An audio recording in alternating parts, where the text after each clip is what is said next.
Hello, my name is Alister McGrath and I'm a Christian theologian with a long-standing interest in helping other people to study theology. When I myself first began to study theology at Oxford University back in the 1970s, I began to realise that there was a need for some good textbooks in the field. I came to studying theology from the natural sciences, so I really did need a lot of help. And none of the books then available were really all that much use. They all assumed that the people using them already knew quite a lot about theology. And it was obvious to me there was a real need for a good basic introduction to Christian theology that assumed very little knowledge on the part of their readers. So when I returned to Oxford University in 1983 to teach theology, I tried out all kinds of approaches on my students, hoping to figure out what was the most helpful way of introducing them to theology. And it took me the best part of 10 years to work out the right level of approach and the best way of explaining some core theological ideas.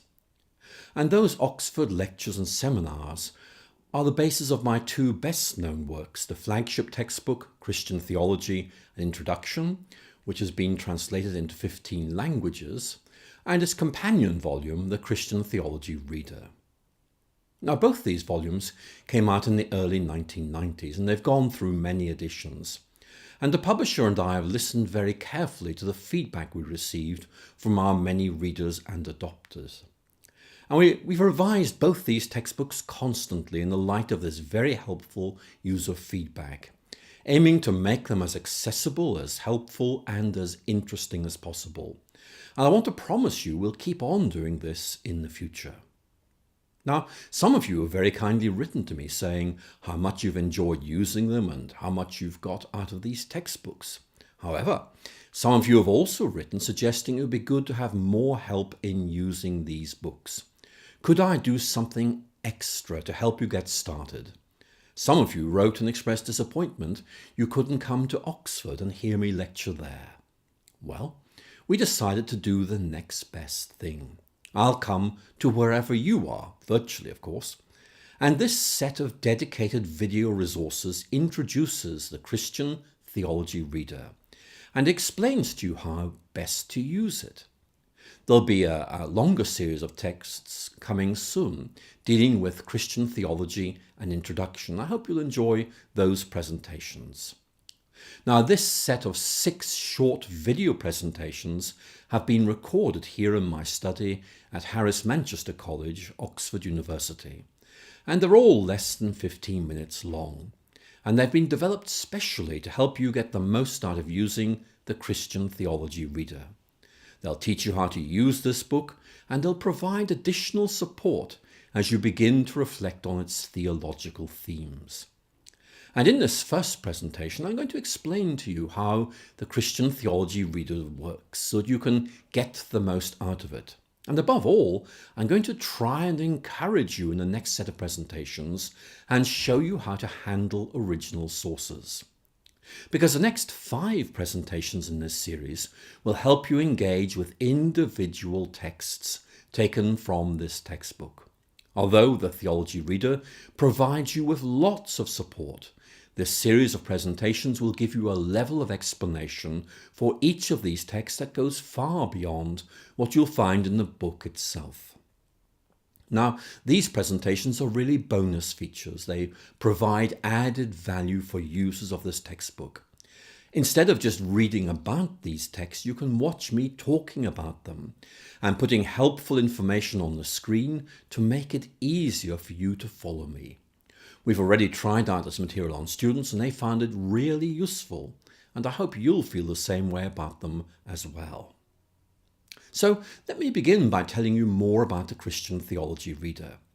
This is now one of the most widely used theological resources in the world, and its origins go back to 1990, when I was a visiting professor of theology for a semester at the Theological School of Drew University in New Jersey.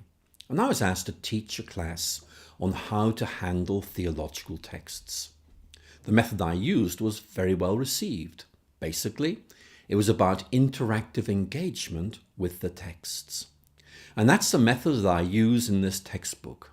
I help you to engage the texts, pointing out what's interesting and important, while allowing you to develop the skill of critical reading and reflection. And it's the same method we'll follow in these presentations. So let's begin by asking a question. Why would anyone want to read original works of theology? Why study primary sources when there are lots of textbooks, including my own, which will summarize them for you? Now, I think there are two very good reasons for this. First of all, it helps you to develop your own analytical skills, working out exactly what somebody thought and why they thought it. You don't have to agree with them, but you do need to figure out what they're saying and how you would evaluate it. And secondly, it really does help you develop your own ideas in dialogue with someone else. And reading primary sources brings us into contact with Christian minds that are often far more able and interesting than our own. And in particular, this process of engagement expands our vision of theology by reminding us that the way we think about things today isn't necessarily the way that people thought about things in the past. I'm sure that many of you are familiar with C.S. Lewis. He talked about how old books, and he had theological texts in mind here, allow, and I quote, the clean sea breeze of the centuries to blow through our minds, clearing away cobwebs and dust. Most of us find it a lot easier to read modern theologians than those of the Middle Ages or patristic periods, and that's because they share so many of our assumptions. And that's one of the reasons why we need to read older texts, because they help us identify our own intellectual blind spots.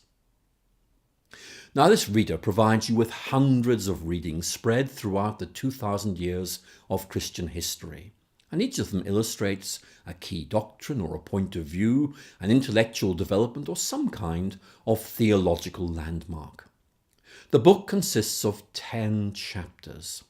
The first of these deals with some preliminary issues like the nature of faith, whether we can prove God's existence, and the nature of theological language.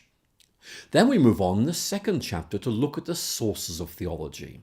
And the next 8 chapters deal with the major themes of Christian theology, like the doctrine of God, the identity of Jesus, and the doctrine of the church.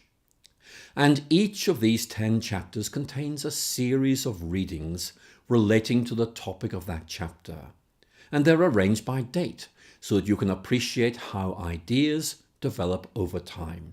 For example, the first chapter begins with the well-known patristic theologian Justin Martyr, who wrote in the 2nd century, and the chapter continues right up to the present in the 21st century.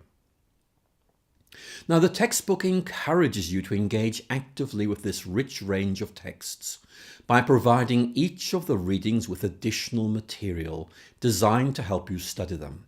It's like having me present with you as your classroom instructor, helping you to explore the reading and pointing out some things that will help you make sense of what you're reading. Now, each of these readings has the same basic structure. For example, look at reading 1:17, the 17th reading in the first chapter, dealing with some preliminary issues. And the title sums up what the reading is all about. In this case, it's about Pascal on proofs for the existence of God. Now, each reading comes with an introduction giving you the basic information that you need to make sense of this reading. It also tells you about any other readings in this book that might be useful to you if you want to explore this question further. Then we come to the reading itself, and this is laid out in 2 columns to make it easier for you to enter notes and to distinguish the reading itself from the editorial material that I've added. Then this is followed by my comments, which will help you get a sense of what the reading is all about. They'll explain any points that are difficult, they'll note any especially important issues, and generally they'll give you what you need to get the most out of reading the text. And finally, we give you some study questions to help you reflect on the reading and make sure you've understood them. Now, There are no answers to these questions in the book. They're really there to force you to look closely at the text and to open up some issues that sometimes get overlooked. And of course, as you'd expect, I also provide details of the original source of the reading at the end of the book. Now, you should feel free to annotate the text, to write your own comments, to highlight words or phrases of importance. The book's been produced so that it will open easily and lie flat on a desk or on your lap. It's not like some of these cheaply produced textbooks that need you to break their spines if you want them to stay open at the same page. And it's got wide margins for your notes. That's what a good textbook really ought to be like. Now, it's clear from the letters I've received that many of you would like more help than what's already provided in the textbook, and I'm delighted to be able to do this. So to help you further, I've developed this short series of videos, which are intended to give you additional information, encouragement, and experience of engaging with primary theological sources. They'll help you get the most out of this book and also the most out of these texts by giving you far more information and help than is possible within the limited space of the book itself. The readings chosen will be found in all the recent editions of the work. Now, a moment ago, I mentioned this book was based on classes I taught in North America in 1990. And the next 5 video presentations will be just like that classroom context. I'm going to be there guiding you through the material. Everything you need will appear on your screen. Although, of course, you'll find it helpful to have the original text in front of you. And what we're going to do in these presentations is to survey what's covered in each chapter, to give you a sense of what it's all about, and then to look at one of these texts in a little more detail. It will help to have the book open in front of you, but it's not essential. The important thing is to listen to me as I guide you through the text, setting context, pointing out what's important or interesting, and so on. Now, these presentations are my gift to you. I've waived all copyright restrictions on these recordings, and you can copy them or distribute these to your friends and fellow students in any way you like. I hope you'll find them helpful. So, when you're ready, we'll begin. And we'll begin by looking at the first chapter of the Theology Reader and one of its most interesting readings, Augustine of Hippo on philosophy and theology. So I look forward to seeing you again very soon.